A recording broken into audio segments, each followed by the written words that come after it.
Hello, I am Matthias Buck. I'm heading the EU energy policy work at Agora Energiewende, and I will introduce to you now in a few minutes a proposal that we made last year in September for what we call an EU renewable energy cost reduction facility. Now, the background to this proposal is that the cost of capital is a major determinant of the cost for a renewable energy investment, and this has a number of consequences. We know renewable energy investments are capital intensive. That means the cost of the capital to make the investment has a major repercussion on the competitiveness of the investment vis-à-vis other investments into other generating technologies, be it coal, nuclear, gas. Now, against this background, it is very interesting to see that if you're looking at the conditions in Europe for renewables investments, you find that the cost of capital varies widely throughout the EU. In some member states, in Germany, France, the Benelux, and the UK, the cost of capital is very low, whereas particularly in the south of Europe, southeastern part of Europe, Eastern European member states, and Spain, Portugal, the cost of capital is rather high. Now, the consequences of this difference is that, to give you an example, if you are building a wind turbine in Croatia, you would have to pay about twice as much for building the same wind turbine as you would have to pay in Germany, simply because of the differences in the cost of capital.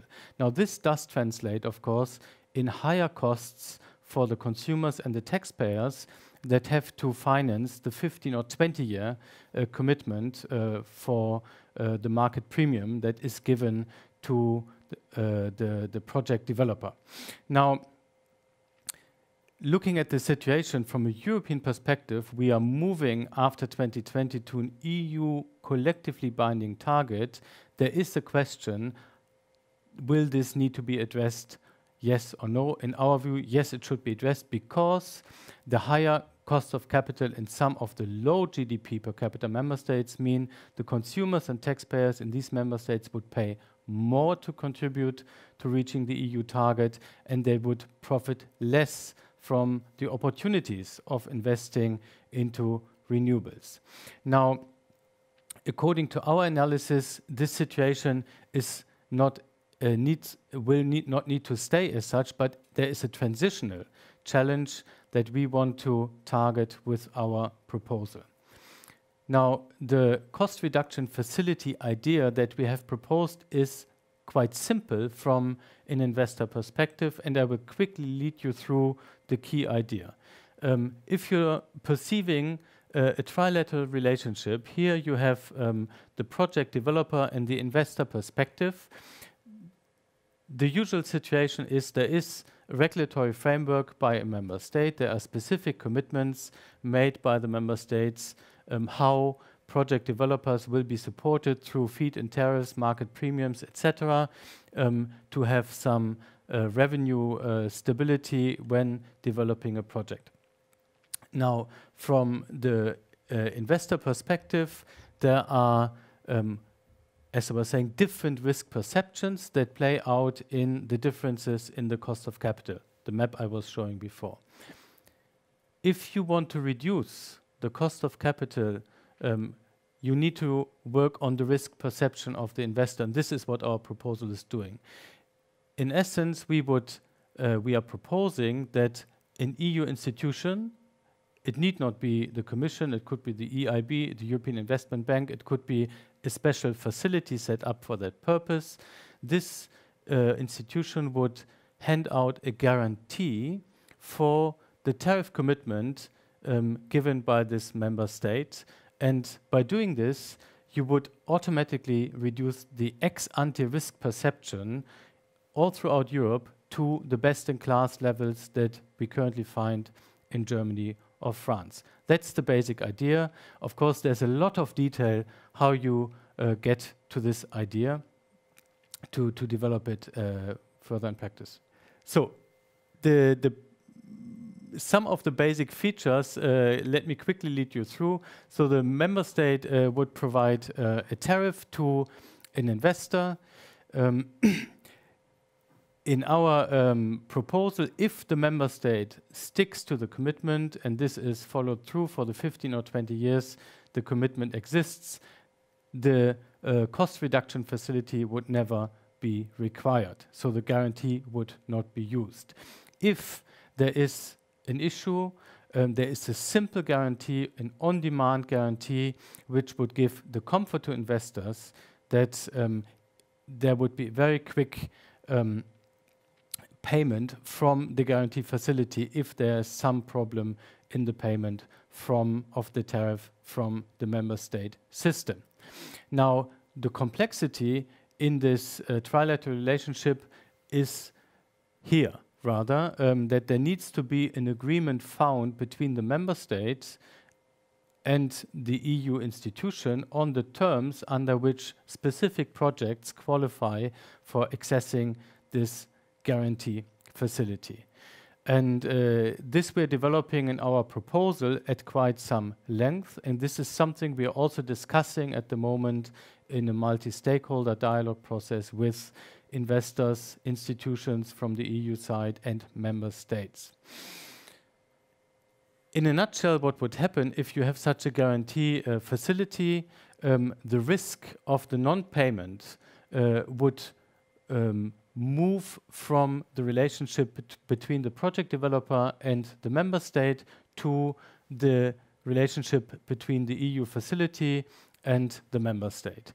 And by doing this, you would give the comfort to the investor and the project developer that they actually will have an ex-ante risk perception that is the best in class you find throughout the EU. Now, going a bit more in detail on the type of risks that we consider should be addressed through this guarantee facility. There are some renewable energy specific risks that you can consider, and there are some country specific risks. So this basic distinction is important. There are a number of renewable energy specific risks which, strictly speaking, should be left with the developer and the investor. The resource risk, the capex risk, the technology risk, the operating costs. There are some country-specific risks which are not related specifically to renewable energies, and these should also not be part of such a guarantee facility. For instance, the general legislation, general rules on taxation, property rights regimes, etc. What we propose the guarantee facility should address is, as I was saying before, the tariff risk. So in particular, the risk of retroactive changes that features very prominently in the risk perception of investors, the risk of non-payment of the tariff, and also some sector-specific taxation risks that have occurred in the past. Now, as part of the discussion between the facility and the member state on the terms under which projects would qualify for this guarantee facility, we also believe that non-tariff risks should be addressed. So the risks that stem from the regulatory and administrative context of that particular member state, access to the grid, the permitting regime, etc. So discussing between the member state and the facility on the terms of accessing the facility is an opportunity to also address those non-tariff risks and to agree on certain improvements on the national framework that will be made to take out further risk and reduce cost. If such a guarantee facility were to be put in place as we have proposed, based on a conservative calculation, it could save taxpayers and consumers in the member states approximately 34 billion euros to deliver the EU renewable energy target for 2030. Effectively, we would reduce the cost by taking the past perception of investors. So if everything has gone okay, the risk perception of the investor is that things could have been much cheaper, and we would bring this to the ex-ante perception of the investor today.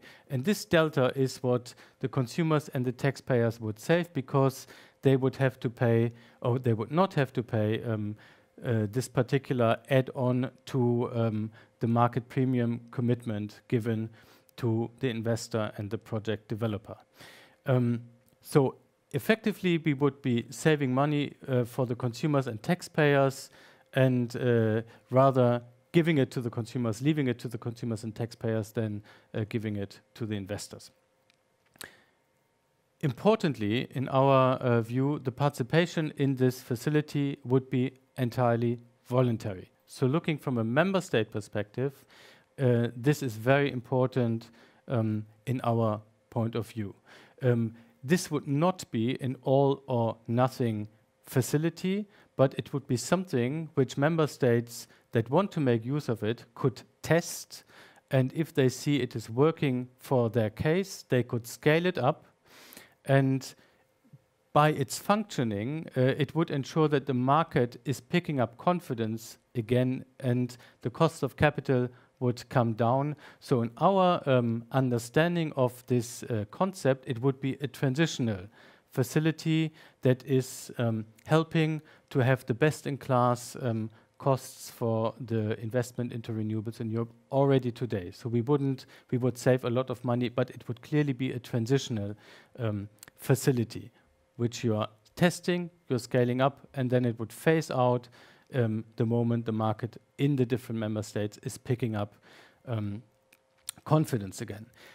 Important as well, this is what we're currently discussing with financiers and some of the institutions.